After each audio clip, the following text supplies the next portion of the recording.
Let's be honest, hiring for culture fit sounds simple, right? Maybe even sounds attractive. You want somebody who vibes with the team. You want somebody who aligns with the mission, somebody you wouldn't mind hanging out with after work. Or maybe this concept is a little confusing. I mean, what does hiring for culture fit really mean? Here's the problem. Culture fit has become this catch-all phrase that everybody has their own definition to and really boils down to, do they look like the rest of the team? Do they think like the rest of the team? And that's not great for innovation, for problem solving, or for overall team performance. So in this video, we're gonna unpack what hiring for culture fit should mean and how to do it in a way where people make a cultural contribution to your team. And spoiler alert here, it really comes down to hiring for shared values and then being a good manager to foster great team collaboration. Here's how to do it. If you're new to the channel, my name is David Burkus, and I study high-performing teams and work with leaders to build their best team ever. Work dynamics, team dynamics, they're all constantly changing. And if you want to be equipped to deal with what's ahead, then make sure you're subscribed to the channel, or better yet, join our email newsletter community, linked in the description below. All right, let's get into it. The concept of hiring for culture fit, it came out of good intentions. We want people who are going to fit in with the organization, and we want people who we actually want to work with, who are aligned with our mission, who approach the work with the same vigor we do. That all sounds great, but in practice, what often happens is that managers end up using cultural fit as an excuse to subconsciously hire people that look like them, that think like them, that act like them. Because we're already part of the organization, right? So the people who are like us are obviously a cultural fit. But, and you can already see where this is going, unconscious bias has a way of creeping into the process. We end up adding new people to the team who are already very similar to the existing people on the team. That's why we have to be vigilant and really define what culture fit means. Because when you look at the research, culture fit doesn't actually mean one thing, it means two.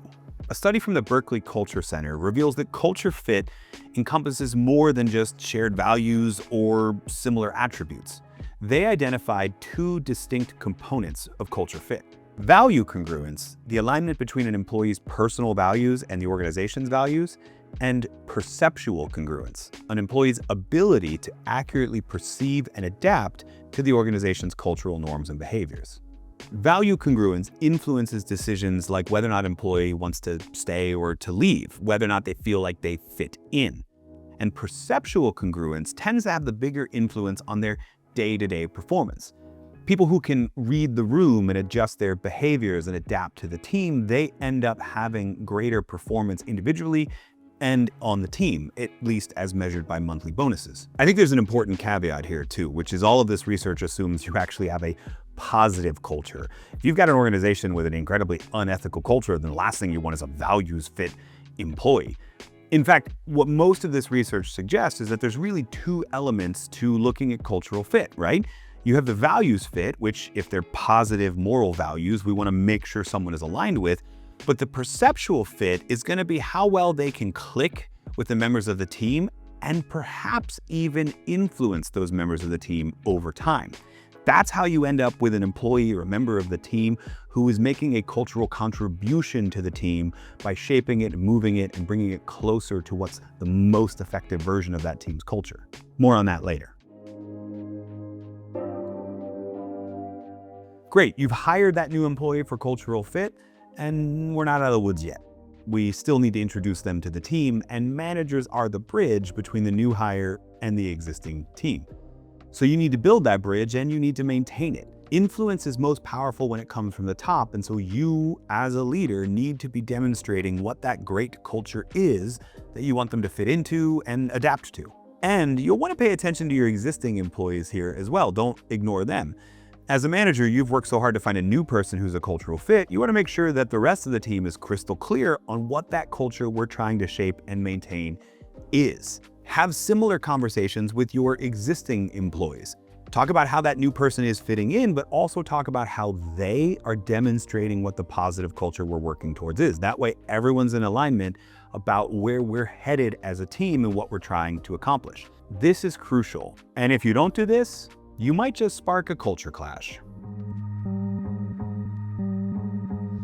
When existing employees don't actually share the company's values and don't demonstrate what the culture is supposed to look like, then these new culture fit hires are actually alienated, maybe even resentful, and just confused. This happened to me in my real life. My first real job out of college, I spent 6 weeks at headquarters learning about the company and what its values were. And then I got paired with my in-the-field mentor who wanted to tell me how things really worked.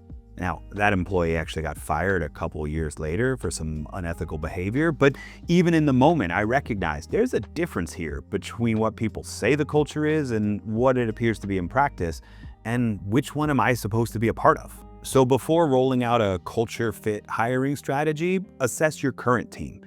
You want to make sure there's actually alignment there between the values espoused and what's actually practiced. Otherwise, you're going to create pushback from the existing employees and you're going to risk alienating that new hire. So use surveys, use one-on-ones, use whatever tools you have available to make sure that everyone is clear on where we stand and where we're going in terms of culture and what that looks like in practice. Setting everyone up for success is core to a great work culture. Bring everyone along with you on this journey. Research shows that the effects of hiring for culture fit take time to materialize. It doesn't happen overnight. But if you start it, you've probably already seen some signs that it's working, and every new hire makes a new cultural contribution that leads to higher engagement, greater performance, and overall stronger team outcomes. Bottom line, don't think that just hiring one new person is going to make all the difference. Don't hire for culture fit once, sit back and let the magic happen.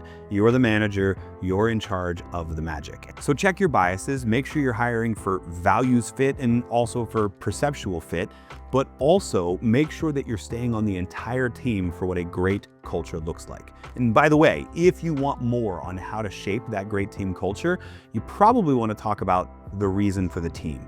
So you're going to want to check out this video here on how to shape a team's pro-social purpose and why that's such a huge part of their culture and their motivation.